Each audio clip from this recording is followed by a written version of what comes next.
नमस्कार फ्रेंड्स, मेरा नाम है कृष्ण मोध्याल और स्वागत है आप सभी का एक इन्फॉर्मेटिव वीडियो में जिसमें मैं बात करूंगा डेली न्यूज एनालिसिस, फायदे की बात फाइनेंशियल एडवाइजर्स के साथ में।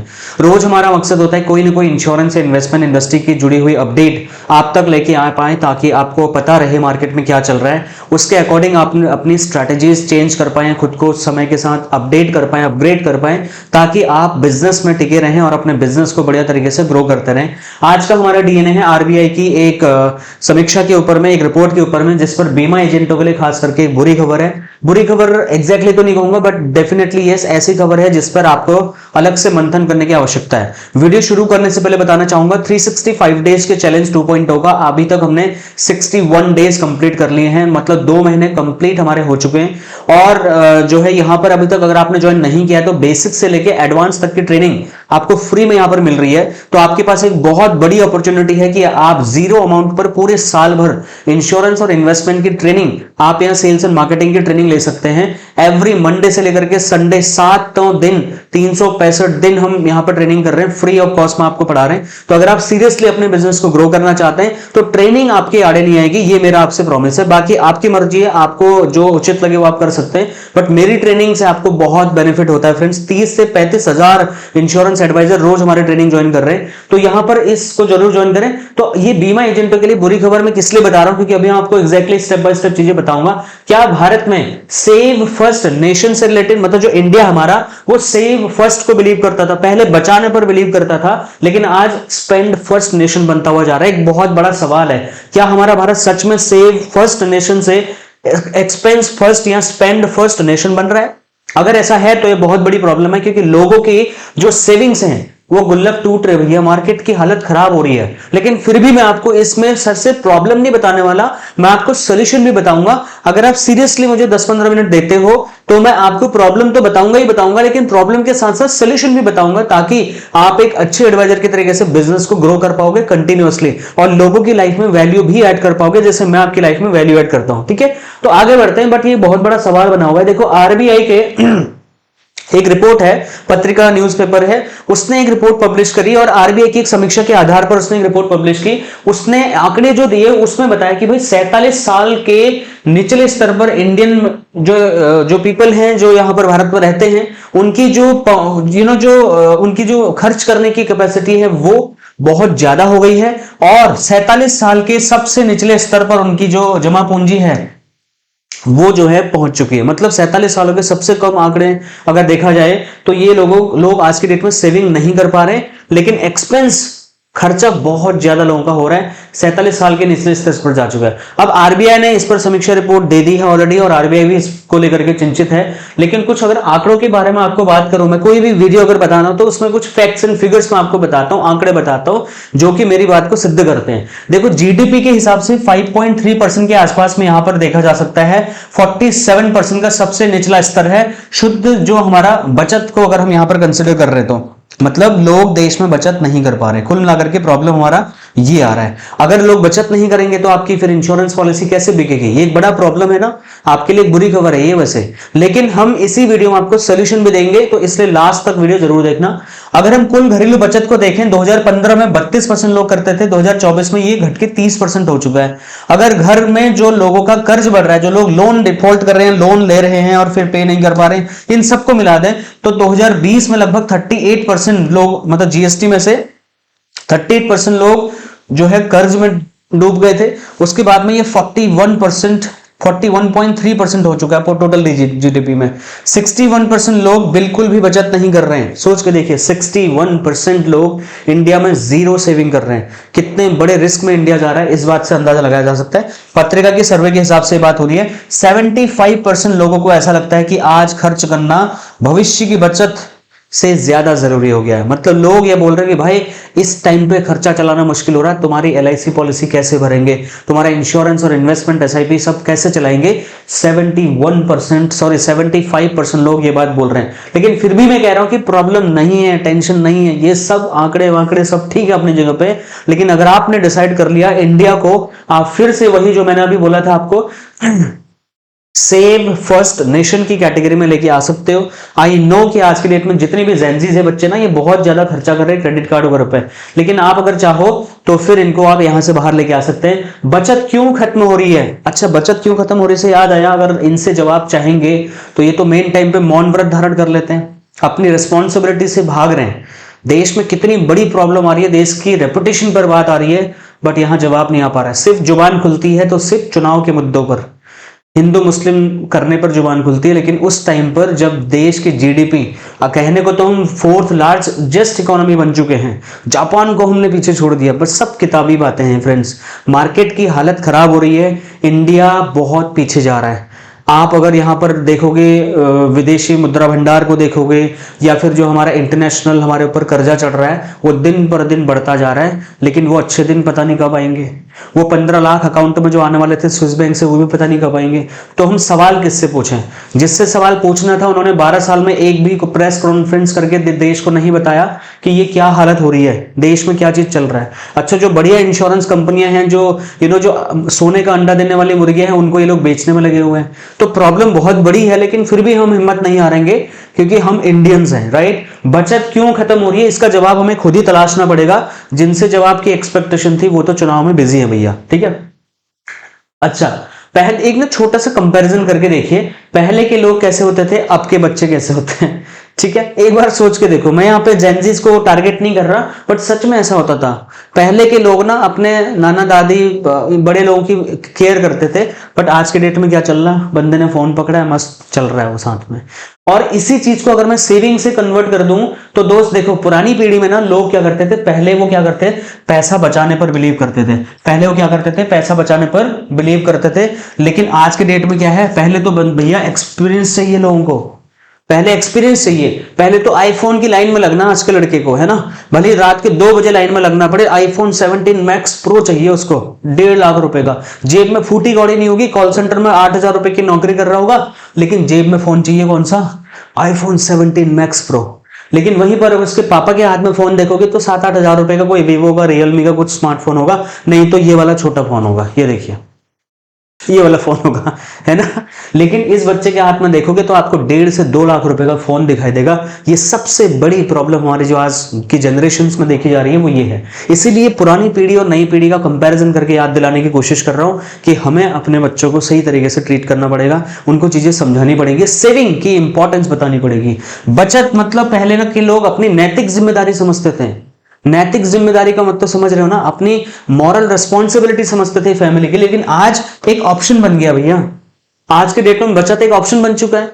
हाँ ठीक है, पैसे बचेंगे तो कर लेंगे, नहीं करें ऐसे ही बोलते ना क्लाइंट आपको। कितने इररिस्पॉन्सिबल हो गए आजकल के लोग। देखो, एफडी प्लस गोल्ड पुराने जमाने का बहुत बढ़िया माध्यम होता था, आज क्या हो गया, ईएमआई और क्रेडिट कार्ड। ऐसे ही हो गया ना, आज के डेट में हर बंदे के ऊपर लोन चढ़ा हुआ है, हर चीज पे ईएमआई चाहिए उसको, हर चीज उसको लोन में चाहिए, और शौक पूरे करने सारे के सारे। अच्छा, दूसरा फ्यूचर सिक्योर करते थे पहले के लोग, अपना घर, अपना मकान, अपनी दुकान, बहुत कुछ जोड़ते थे। आज क्या चल रहा, बस भैया लाइफ को एंजॉय कर लो यार, करेंगे ना, सोचेंगे देखेंगे क्या करना हो रहा, 4 दिन की तो लाइफ है। ये बहुत बड़े डेंजर जोन में है ये वाला हिस्सा, ठीक है। अगर हम थोड़ा सा और आगे बढ़े तो इसकी कुछ रूट कॉज एनालिसिस अगर मैं करके आपको बताऊं दोस्त, तो यहां पर सबसे ज्यादा डेंजरस सिचुएशन हो रही है आज के डेट में ना, ईएमआई पे चढ़ जाएंगे लोग। हर चीज ईएमआई पे खरीद दिया है, हर चीज। उसने फोन ले रखा, जबरदस्ती का उसने आईफोन लेना है, जबकि वो एक most of the time liability बन रहा है, वो एसेट नहीं बन पा रहा है।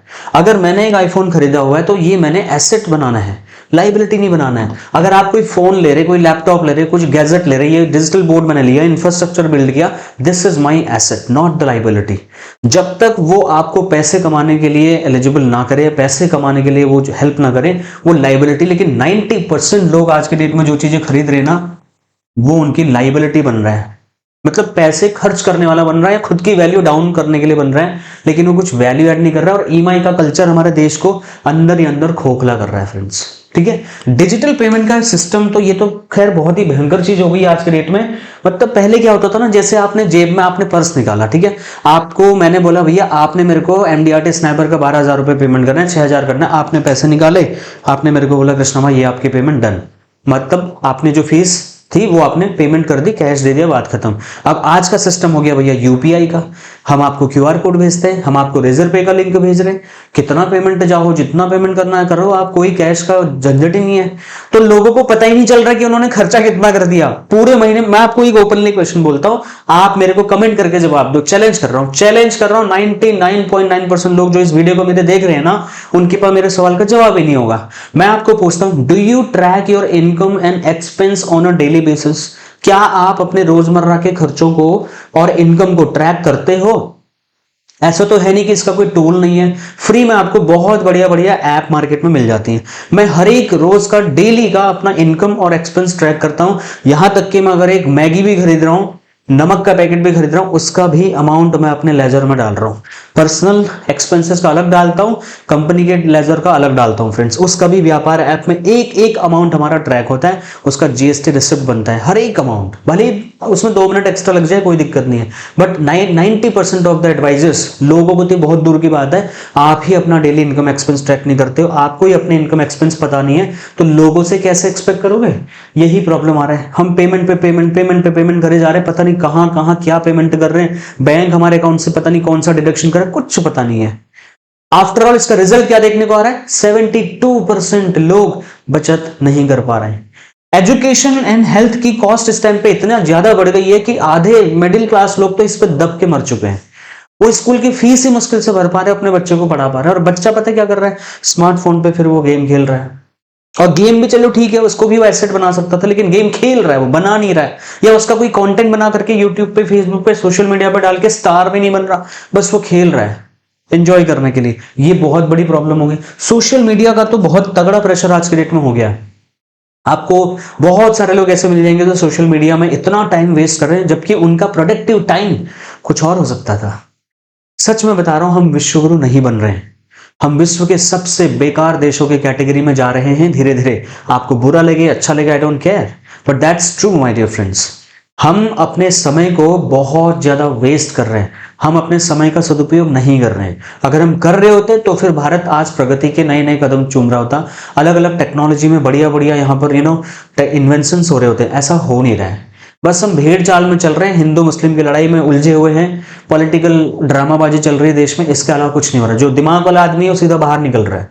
इंडिया की हालत खराब है, लेकिन फिर भी मैं कह रहा हूं, हिम्मत मत हारो। आपको हमको इसी देश में रहना है, तो हमारी जिम्मेदारी बनती है कि इन सारी प्रॉब्लम से अपने देश को बाहर निकाल करके कुछ तो ऐसा हम करें कि जिससे इस देश को और एक नई ऊंचाई पर लेके जाने के लिए हम लोग काम कर सकते हैं। इसके लिए आपको कारण भी समझने पड़ेंगे, तो आपको लोगों को ईएमआई के साइड इफेक्ट वाली वीडियोस बना के समझाना पड़ेगा। डिजिटल पेमेंट सिस्टम से उनको बचाने के लिए आपको कम से कम उनको इतना सिखाना पड़ेगा कि how to track income expense tracker. Education और हेल्थ इन्फ्लेशन से कैसे उनको बचाओगे, उनकी प्लानिंग टाइम रहते कर लीजिए। आप कल को लोन लेने से अच्छा है कि आज मैं कम से कम 2-4 हजार रुपए एक्स्ट्रा मेहनत करके, ओवर टाइम करके, कमा करके अपने बच्चे के लिए बचाऊं, ताकि जब वो इंटर पास हो तो मेरे पास कम से कम 50 लाख से 1 करोड़ रुपए का अमाउंट हो और मैं अपने बच्चे को एजुकेशन दे पाऊं। सिंपल। और सोशल मीडिया प्रेशर जो आज के डेट में बढ़ रहा है, लोगों को वीडियो दिखाने से ज्यादा जरूरी है कि लोग मेरा वीडियो देखना शुरू करें। हम कब कंटेंट क्रिएशन में जाएंगे मुझे समझ नहीं आ रहा। मैं आपको बोलते बोलते थक गया हूं। YouTube, Facebook, LinkedIn, Twitter, Telegram, Instagram, इन अकाउंट पे अपने कंटेंट डालना शुरू करो भाई। आप लोगों को दिखाओ अपनी वीडियोस। कब तक दूसरों के वीडियोस देख के लाइक शेयर सब्सक्राइब करते रहोगे आप, है ना? यहां से पैसे आते हैं, यहां पे ब्रांडिंग होती है आपकी। ये आप कब शुरू करेंगे? ये आप पैसे बनाने के लिए कर सकते हो, ठीक है? उसके बाद देखो, आप आज भी बचत योजना बोल रहे हो क्या? आज आप जब मार्केट में प्रेजेंटेशन के लिए जा रहे हैं, मुझे कमेंट करके जरा बताइए, क्या आप लोगों को ये कह सर ये बहुत ही बढ़िया सेविंग प्लान है, सर ये बहुत ही बढ़िया बचत योजना है। इवन एलआईसी भी अपने कई सारे प्लान्स में ये लिख रही है कि this is non participating saving, कुछ ऐसा लिखती है, इंश्योरेंस प्लान और समथिंग। ये सेविंग वाला शब्द ना, there is no one is interested to listen this thing. Saving, बचत वचत पे कोई बिलीव नहीं कर रहा भाई। लोग पता क्या बोल रहे हैं? Income protection, expense management, these are the tools which are in demand. लोगों को इनकम रिप्लेसमेंट चाहिए, लोगों को एक्सपेंस मैनेजमेंट चाहिए। ये बातें जब तक आप लोगों से नहीं करेंगे, ये बचत फचत बोल बोल के ना आपकी पॉलिसी बिकने वाली अब है नहीं, ठीक है? उसके बाद में आपको सेविंग्स नहीं करवानी है, आपको फोर्स्ड सेविंग डिजाइन बनाना पड़ेगा। क्योंकि लोग जब तक फोर्सफुली सेव नहीं कराते हैं ना, सेव नहीं करते हैं। ऑप्शनल सेविंग्स में पॉलिसी सरेंडर होती है, पॉलिसी लैप्स होती है। आप क्या करो, ऑटोमेटिक कर दो, ऑटोमेटिक सिस्टम कर दो, आप नेच के माध्यम से ऑटोमेटिक मैंडेट कर दो, ऑटोमेटिक पैसा कटता रहेगा उसके अकाउंट से। कोई भी इंश्योरेंस पॉलिसी अगर आज आप बेच रहे हैं, बिना मैंडेट की पॉलिसी मत बेचो। आप, आपके लिए बहुत प्रॉब्लमेटिक होगा। वो प्रीमियम जमा नहीं करता, फिर आप घूमते रहते, सर प्रीमियम जमा कर दो, प्रीमियम जमा कर दो, अरे सो लेट पेमेंट हो गया, तो लेट पेमेंट मैं क्यों भरूं, तुम भरो, फिर आप उसका लेट पेमेंट भरने में लगते हो। ये there are lot of issues which are associated with this. You just need to allocate auto mandate process. Forceful saving होनी चाहिए, तब जाकर के सेविंग होती है, राइट। तो ये आपको करना पड़ेगा ध्यान से। अच्छा, रिस्क प्लस इनकम सिक्योरिटी बेचने वाला एडवाइजर आज की डेट में रेलेवेंसी मेंटेन कर पाएगा। अब आप यहां पर रोना छोड़िए कि भैया मैं तो एंडोमेंट पॉलिसी बेचूंगा, 25% कमीशन वाली पॉलिसी। नहीं भाई, अगर उसको टर्म इंश्योरेंस चाहिए तो आपको टर्म इंश्योरेंस देना पड़ेगा, नहीं तो you are out from the game, because term insurance has the real form of insurance. और आप उसको कितना ही क्रिटिसाइज कर दो भाई, तब तक तो कम से कम टर्म इंश्योरेंस उसको दो जब वो अफोर्ड कर सकता है। उसके बाद अगर वो मान लो एंडोमेंट अफोर्ड कर सकता है तो एंडोमेंट में उसको शिफ्ट करो, there is no issues with that. अच्छा, इस रिपोर्ट में जो भी बेसिक डिटेल थी मैंने आपको देसी सिंपल भाषा में बता दिया। फिर भी कोई डाउट, क्वेश्चन, फीडबैक, सजेशन रह गया तो मुझे आप कमेंट करना। एमडीआरटी स्नाइपर में ज्वाइन करने के लिए आप हमें बोर्डलाइन नंबर्स पे कांटेक्ट कर सकते हैं, या हमारे ऐप का लिंक वीडियो के डिस्क्रिप्शन में है, आप वहां चेकआउट करिए। 52 वीक्स का ये प्रोग्राम है हमारा, कमिटमेंट कोर्स है पूरा। वेलकम किट अगर आपने अभी तक ऑर्डर नहीं किया, आपको जो स्क्रीन पर नंबर दिख रहा है उस पर बस आप खाली वेलकम किट लिख दो, हम आपको कांटेक्ट कर लेंगे, ठीक है। वेलकम किट में क्या दे रहे हैं हम, इसमें आपको हम दे रहे हैं माय डियर फ्रेंड्स एक सर्विस लिस्ट, हिंदी और इंग्लिश लैंग्वेज जो भी आपको चाहिए एक लैंग्वेज में मिलेगा। इसमें आपको सर्विस लिस्ट का फायदा ये होगा, जब भी आप किसी क्लाइंट के पास जाओगे ना, उसको आपको बताने के लिए 40+ सर्विसेज होंगे। मतलब वो खुद ही आपको कांटेक्ट करने लग जाएगा, भैया इसमें क्या होता है, ऐसे कैसे होता है। मतलब आप एक सही मायने में कंसल्टेंट बन पाओगे, आपको लेबर नहीं बनना है, ठीक है। और उसके बाद में LIC से रिलेटेड 25 से 30 आपको कॉम्बिनेशन पोस्टर्स, हिंदी और इंग्लिश जो भी लैंग्वेज आपको चाहिए उसमें आपकी ब्रांडिंग के साथ मिलेंगे, ताकि आप वो पूरी फाइल रेडी करके उसके पास में जाकर के दिखा पाओ कि सर देखो मेरे पास में इतने सारे रेडीमेड ऑप्शंस हैं, जो भी आपकी गोल को फुलफिल करता है आप अभी के अभी प्लान कर सकते हैं। उसके अलावा पॉलिसी बेचने से पहले 6-7 तरीके के फॉर्म जो कि आप मार्केट में अप्लाई कर सकते हो। उसके बाद पॉलिसी बेचने के बाद वही व्यक्ति आपको ब्रांड एम्बेसडर बन के कैसे बार बार रेफरेंसेस देगा, उसके लिए अलग से 6 तरीके के मार्केटिंग फॉर्म है। ये सब कुछ आपको एट जस्ट ₹2000 आपको मिलता है। इस QR कोड पे 2000 रुपए का पेमेंट करके स्क्रीनशॉट भेज दीजिए। अगर कोई क्वेश्चन फिर भी पूछना है, डाउट रह गया, इस नंबर पर आप मेरे को व्हाट्सएप कर सकते हैं, तो हमारी टीम आपको कनेक्ट कर लेगी। अच्छा, बजट सत्र आने वाला है, 1 तारीख को शायद बजट आ जाएगा। 20 उम्मीदें एज ए इंश्योरेंस एडवाइजर मेरे को क्या है बजट सत्र में निर्मला सीतारमण जी से मैंने यहाँ पर आपको बताया। डेफिनेटली आपका भी कोई ना कोई पॉइंट मैंने उठाने की कोशिश की होगी, लेट्स सी क्या होता है नहीं होता। बाकी आज का जो वीडियो मैंने बनाया इस पे आपकी क्या राय है। मैंने आपको प्रॉब्लम भी बताया, मैंने आपको सोल्यूशन भी बताया। सोल्यूशन में मैंने क्या बोला, बचत बेचना बंद करो, लोगों को इनकम रिप्लेसमेंट की सोल्यूशंस देना शुरू करो, लोगों के इनकम एक्सपेंस ट्रैक करने में हेल्प करिए, लोगों को EMI के जाल से बाहर निकालिए। यही तरीके हैं कि आप लोगों को सेविंग्स करवा पाएंगे। अब आपको लोगों की सेविंग्स में से इंश्योरेंस का प्रीमियम नहीं कलेक्ट करना है, अब आपको लोगों को पहले सेविंग करवाना पड़ेगा, उसके बाद वो आपको पैसा देंगे। तो टफ हो रहा है काम धीरे धीरे, ठीक है। अब यहाँ पर वही लोग टिक पाएंगे जो यहाँ पर मेहनत करने के लिए तैयार होंगे। अब आया राम गया राम, आएगा तो ठीक है, नहीं तो ठीक है, अपना सैलरी जॉब तो चलेगा कहने वाले एजेंट विदिन 5 ईयर्स इस मार्केट से बाहर चले जाएंगे, उनको फोर्सफुली बाहर कर दिया जाएगा। बाकी मैं मिलता हूँ नेक्स्ट और एक्साइटिंग सी वीडियो में। Thank you so much for watching, bye.